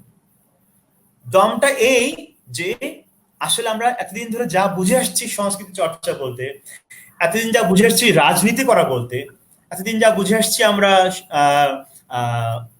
কি বলা যায় পুঁজিবাদ বিরোধী সংগ্রাম করা বলতে, এতদিন যে আমরা বুঝে আসছি যে জীবন ব্যবস্থা, জীবন ধারণ, জীবন যাপন, লাইফস্টাইল এবং রাজনীতি করা, সংস্কৃতি করা সব আলাদা আলাদা ব্যাপার। সংস্কৃতি হচ্ছে যে আরো অন্য দূরের ব্যাপার, জীবনের মধ্যে রূপান্তরের আলাপ না, হ্যাঁ, আমাদের জীবন ধারার মধ্যে রূপান্তরের আলাপ না, সমাজের রূপান্তরের আলাপ না, এটা হচ্ছে আর্ট কালচারের ব্যাপার। এই যে ধারণাগুলো এখান থেকে বের হয়ে যাওয়া এবং একটা আমাদের বলা যেতে পারে যে একটা নতুন ধরনের জীবন যাপনের প্রস্তুতি নেওয়া, নতুন ধরনের জীবন যাপনের মধ্যে ঢুকে পড়া, সেইটা করতে গেলে আমাদের কিছু কিছু জিনিস সাহায্য করে আমাদেরকে। যেমন আমরা ধরা যাক এই যে জলবায়ু সংকট, ধরা যাক যে এই যে সীমান্ত। রাই, আপনাকে একটু মাঝখানে আমি একটু থামতে বাধ্য হলাম, সেটা হচ্ছে লিমা আপার সাথে একটু ফোনে কথা হলো। লিমা আপা ঠিক কিছুক্ষণ পর আরেকটা এসে ঢুকবেন, ওনাকে আমরা তাহলে আর পাবো না আজকে। তো আজকে আপনার আলোচনাটা আমরা একটু সংক্ষিপ্ত আমি শেষ করে আমরা লিমা আপাকে আজকে পাবো। হ্যাঁ, সরি, আমরা আপনাকে ইন্টারফেয়ার করলাম। এই প্রসঙ্গগুলো খুবই জরুরি, আমরা এই আলোচনাগুলো ধারাবাহিকভাবে করতে চাই। অবশ্যই আমি শেষ করে ফেলি। তো ফলে ওই যে জায়গাটা, মানে জীবন, রাজনীতি, সংস্কৃতি চর্চা, সংগঠন করা, এইগুলোর মধ্যে যে বিভাজনগুলো আমরা এতদিন টেনে আসছি পশ্চিম ও ঔপনিবেশিক আধুনিকতার কাণ্ড জ্ঞান দিয়ে, সেইগুলোকে সবার আগে প্রশ্ন করা শুরু করলে আমরা আসলে সংস্কৃতি চর্চার নতুন ধরনের মধ্যে ঢুকে পড়তে পারবো। আর একটা ছোট নোট দিয়ে রাখা উচিত, লালন ফকিরের ঘোড়া কই গেল আর মার্কস প্রকৃতি নিয়ে কি বলছেন, এটা নিয়ে কোনো একদিন আলাপ করতে চাই, আজকে আলাপ করবো না। লালন ফকির কেন এই প্রসঙ্গটা নিয়ে তো একদমই সমগীতকে ভালোবাসি এই কারণে যে সমগীত এইসব কথাবার্তা, এইসব আলাপ আলোচনা, এইসব প্রশ্ন এবং এই জীবনযাপনের চ্যালেঞ্জ, জীবন ধারার পরিবর্তনের চ্যালেঞ্জটা সবসময় সমগীত নিয়ে আসছে। আমরা সবাই মিলে সমগীতকে সেই জায়গায় পাইছি এবং আমরা তার অংশ হয়ে আছি। সমগীতের একজন বন্ধু নিজেকে মনে করি বা অংশ মনে করি, এটা আমার জন্য খুবই গর্বের এবং খুবই গৌরবের ব্যাপার, খুবই আনন্দের ব্যাপার। সমগীতকে অনেক ভালোবাসা। সবাইকে ধন্যবাদ। ধন্যবাদ। একদমই অনেক ধন্যবাদ রাহিকে। রাহি যে প্রসঙ্গগুলো নিয়ে কথা বলার চেষ্টা করলেন, বা আসলে এটার জন্য বিস্তৃত সময় দরকার। আমরা পারস্পরিকভাবে আলোচনা করছি যে এই প্রসঙ্গগুলো ধরে আমরা ধারাবাহিক কিছু আলোচনার ব্যবস্থা করবো, রাহি, তাই তো? হ্যাঁ, আমাদের এই আলোচনা আসলে চালাতে হবে, নয়তো আমরা আসলে সামনে কোনো দিশা খুঁজে পাবো না। এই খুঁজে পেতে হলে আমাদেরকে আসলে এই খননটা চালাতে হবে। আমরা ফিরে যাচ্ছি, আমাদের একদম প্রথম থেকেই ছিলেন তাসলিমা আক্তার, রাজনৈতিক কর্মী। আমরা আসলে কোনো প্রশ্ন না যে সরাসরি আপনার কাছে চলে যায়, আপনি আপনার ভাবনা কিছু আমাদের সাথে, আজকে সারাদিনের ভাবনা এবং সমগীতের সম্পর্কে আপনার কিছু ভাবনা যা আপনি বলতে চান, আমরা শুনি আপনার কাছ থেকে। প্রথমেই আমি শুভেচ্ছা সমগীতকে। আজকে সমগীতের 18 বছর বয়স হলো, এটা খুব গুরুত্বপূর্ণ একটা সময়। আর আমরা এখন যে সময়ের মধ্যে আছি সেটা খুবই একটা বিপদের সময়। কারণ সংহতে আমরা 8ই মার্চ সর্বশেষ আশুলিয়াতে অঞ্চলে সবাই একসাথে একটা প্রোগ্রাম ছিলাম নারী দিবসে। সেই প্রথম আসলে করোনার আমাদের দেশে আসে, একজন আক্রান্ত ধরা পড়েন এবং তখনও কিন্তু আমরা আজ করতে পারি নাই যে আসলে শ্রমিক সহ আমাদের দেশের যারা দিন খায়, যে মানুষগুলো প্রতিদিনের কাজের উপর নির্ভরশীল, তাদের জীবন একটা ভীষণ বিপদের দিকে যাচ্ছে। আপনারা মোটামুটি এর মধ্যে নিশ্চয় অনেকে আলাপ করেছেন, আনু ভাই সহ রাব্বি ভাইয়ের আলোচনা আমি কিছু শুনেছিলাম। তো পোশাক শ্রমিকরা আসলে এই সময় স্বাস্থ্য নিয়ে চিন্তা করার কোনো সুযোগ তারা পাচ্ছে না, দুদণ্ড স্থির হয়ে বসবার সুযোগ তারা পাচ্ছেন না। কখনো তাদের বেতনের জন্য মাঠে নামতে হচ্ছে, কখনো তাদেরকে ছাঁটাইয়ের জন্য মাঠে নামতে হচ্ছে। প্রত্যেকটা ঘটনায় আসলে এই শ্রমিকের জীবিকার বিষয়টাকে অনেক প্রধান তুলেছে। একজন শ্রমিক বলছিলেন যে লকডাউন করেছে চারপাশ, কিন্তু শ্রমিকের পেট তো লকডাউন করেন নাই। এবং যেইভাবে লকডাউনটা কার্যকর না করে কারখানাগুলো আবার রিওপেন করা হলো, এবং এখন অনেক বলা হচ্ছে যে হার্ড ইমিউনিটিতে আমাদের যেতে হবে, আমাদেরকে ট্রায়াল এবং এররের মধ্যে যেতে হবে, আমাদেরকে শুরু করতে হবে, মানে কাজ শুরু করতে হবে। আসলে তো কেউই ঘরে থাকতে চায় না। আমরাও ওই যে আজকে সবার সাথে এখানে দেখা হলো, আমাদের ভালো লাগছে, কিন্তু আমরা কাউকে স্পর্শ করতে পারছি না, কাছে যেতে পারছি না। এটা তো আমাদের জন্য খুব আনন্দের বিষয় না। আমরা চাই কারখানাও খুলুক, কিন্তু যেই পরিস্থিতি আসলে প্রস্তুতি ছাড়া কারখানাটা রিওপেন করা হলো, সেটাতে হয়তো আরো বিপদ আমাদের আসতে পারে। এবং এই সময় আসলে আমাদের মাঠে কথা বলার, প্রতিবাদ করার সুযোগ না থাকলে আমাদের কখনো সামাজিক মাধ্যমকে সড়ক হিসেবে বেছে নিতে হবে, কখনো আমাদের নানান কায়দায় আমাদের আসলে কথা বলা, প্রতিবাদ করা, সেই জায়গাগুলো জারি রাখতে হবে। কারণ আমরা চাই যে আমাদের অর্থনীতির প্রাণ যে শ্রমিক, তারা বেঁচে থাকুক, তারা বাঁচলে আমাদের অর্থনীতি বাঁচবে, এবং আমাদের যারা শ্রমজীবী মেহনতি মানুষ, কৃষক, তারাও যাতে বাঁচতে পারে, সেই জায়গায় আমাদেরকে যেতে হবে। সেই জায়গাটা যাতে আমরা তৈরি করতে পারি, সেই আশা আমি করি। আমরা লড়াইয়ের পাশে ছিলাম, সমগীতকে সবসময় পাশে পেয়েছি এবং ভবিষ্যতে পাবো, এই আশা করেই আমি আসলে আপনাদের কাছ থেকে বিদায় নিচ্ছি। সমগীতকে আবারও শুভেচ্ছা, এবং আজকে মে দিবসের আপনাদের সবাইকে শুভেচ্ছা। তো অনেক কথা মনে আসছে। বিথিকে ধন্যবাদ, অমলকে ধন্যবাদ, সমগীতের সবাইকে 18 বছরের জন্মদিনে প্রাণ ভরা শুভেচ্ছা, ভালোবাসা। তো তথ্য প্রযুক্তির নির্ধারিত শর্ত মেনে স্থানকালের সংকুচিত পরিসরে প্রাণ খুলে কথা বলা যায় না।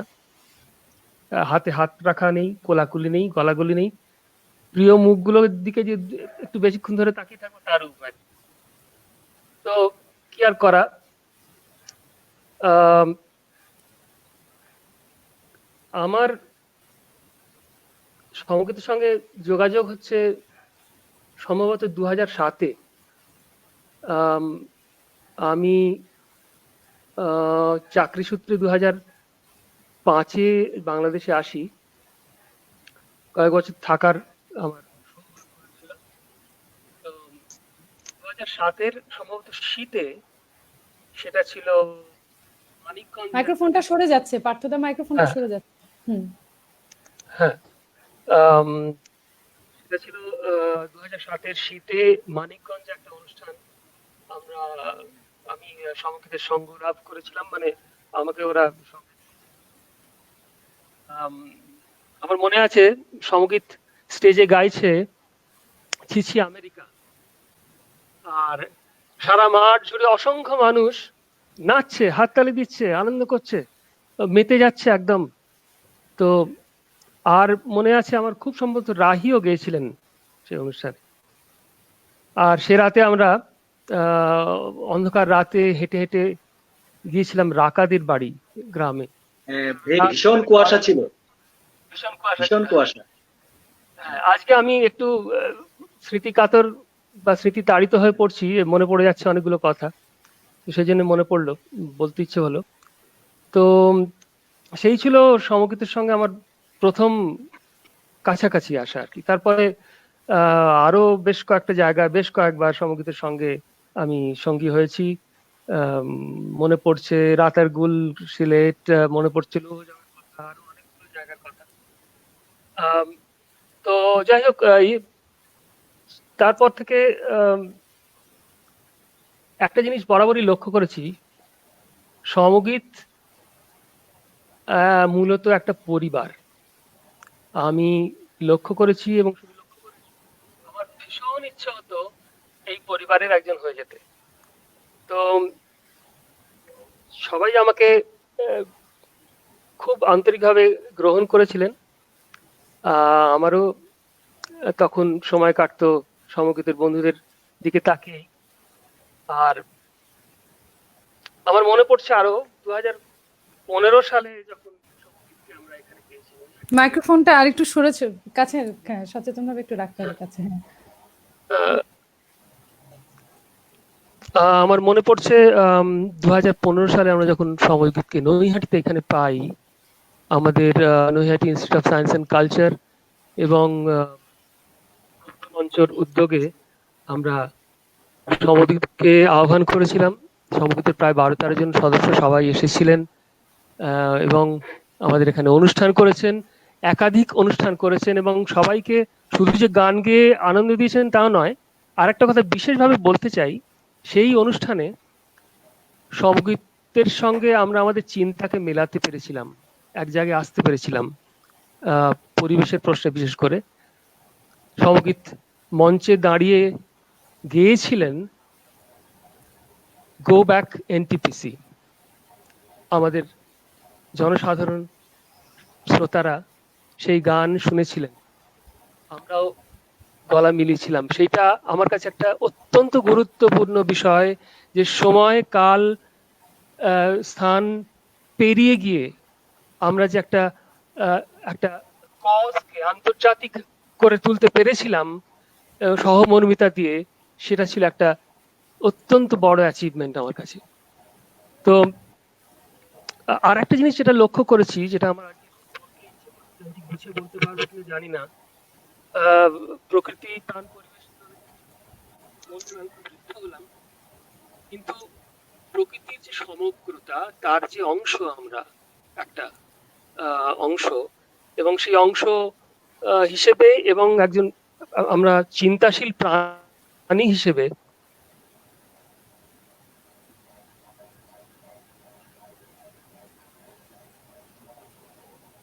কথা পার্থদা সাউন্ড কথা আসছে না, পার্থদা সাউন্ড আসছে না, পার্থদা সাউন্ডটা আসছে না। পার্থদা লাইনটা আসলে ডিস্টার্ব হচ্ছে, আবারও নিযুক্ত হচ্ছেন। হ্যাঁ ঠিক আছে, হ্যাঁ ঠিক আছে, ঠিক আছে। যেটা বলতে চাইছিলাম যে মানুষের যে একটা গুরুত্বপূর্ণ ভূমিকা আছে প্রকৃতির অংশ হিসেবে, চিন্তাশীল মানুষ হিসেবে, চিন্তাশীল প্রাণী হিসেবে, প্রকৃতির ভারসাম্যর রক্ষা করার যে একটা গুরুত্বপূর্ণ দায় আমি বলবো, এই কারণে বিশাল প্রাণী, মানুষ একমাত্র চিন্তাশীল প্রাণী, সেদিক থেকে মানুষ তার যে কৃতকর্ম তার সঙ্গে সঙ্গে মানুষের চিন্তা এটা আসা অত্যন্ত গুরুত্বপূর্ণ যে আমরা যে গ্রহে আছি সেই গ্রহের যে সার্বিক সমগ্রতা তাকে কি করে আমরা রক্ষা করব। তো সেই চেতনা যেমন মানুষের মনে আসা অত্যন্ত প্রয়োজনীয়। আরো একটা জিনিস আমার মনে হয়েছে, মানুষের মন যে দীর্ঘ প্রাচীন সভ্যতার থেকে আমরা আমাদের জ্ঞান আহরণ করে চলেছি, শুধু যে সভ্যতা থেকে নয়, সমকালের বিভিন্ন ঘটনা থেকে, মানুষের সংগ্রাম থেকে, এবং সাহিত্য সংস্কৃতির সমস্ত কিছুর ঐতিহ্য যা আমরা আহরণ করছি, যা আমাদের চিন্তাকে পুষ্টি যোগাচ্ছে, সেই চিন্তা আমরা যেমন গ্রহণ করছি তেমনি আমাদের সমকালে সেই চিন্তাকে প্রপাগেট করা, মানে আরো চালিত করে নিয়ে যাওয়া বা সেই চর্চাকে আরো চালিয়ে দিয়ে যাওয়া, এইভাবে আর একটা চক্র, যেমন প্রাণ প্রকৃতির একটা চক্র আছে, যে তেমনি চিন্তার ক্ষেত্রে একটা চক্র আছে। সেই চক্রের একটা অত্যন্ত গুরুত্বপূর্ণ ভূমিকা মানুষের আছে, যে আমি যা শিখছি, আমি যা জানছি, তাকে আমার সময়ের প্রেক্ষিতে সংশ্লেষিত করে আমি আমার সমকালের মানুষদের এবং আমাদের পরবর্তীকালের মানুষদের দিয়ে যাব, এবং এই দিয়ে যাওয়ার মধ্যে দিয়ে একটা পরম্পরা তৈরি করতে পারবো। আমার মনে হয়েছে কাজ আমি 2007 সাল থেকে, তারপর থেকে যে আমি খেয়াল করার চেষ্টা করছি, তাতে আমার মনে হয়েছে সমগীত একটা পরম্পরা তৈরি করার চেষ্টা করছে, সেখানে সবাইকে একসঙ্গে নিয়ে চলার একটা প্রচেষ্টা আছে। মাঠে শুধু গান গেয়ে নয়, শুধু ছবি এঁকে নয়, শুধু পারফরমেন্স করে নয়, শুধু আরো যে সমস্ত যে কর্মকাণ্ড লেখা দিয়ে নয়, কিন্তু আরো সমস্ত যে কর্মকাণ্ড সমগ্রের মধ্যে দিয়ে রয়েছে, মানুষের সঙ্গে মেলবন্ধন ঘটানোর একটা চেষ্টা রয়েছে, পরম্পরা রয়েছে। সেই পরম্পরা থেকে আমরা শিখছি, আমাদের ছেলেমেয়েরাও শিখবে আশা করি। এইটা একটা আমার কাছে অত্যন্ত গুরুত্বপূর্ণ ব্যাপার মনে হয়েছে। আর তার একটা সাম্প্রতিকতম উদাহরণ আমি বলতে পারি এইটাই, যে সমগীতের এই করোনা দিনের গান একটা অত্যন্ত উদাহরণ, যে সমকাল থেকে আমরা যে শিক্ষা, যে অভিজ্ঞতাগুলো নিচ্ছি, তা আমাদের শিল্প চর্চায় জারিত করে আমরা আবার দিয়ে দিচ্ছি, আমরা এমন কিছু দিচ্ছি যেটা মানুষ শুনছে, মানুষ ভাবছে সেটা নিয়ে। আজকে অমলের কাছে জানতে পেরে আমার খুব ভালো লাগলো যে লক্ষাধিক মানুষ সেই গান শুনেছেন।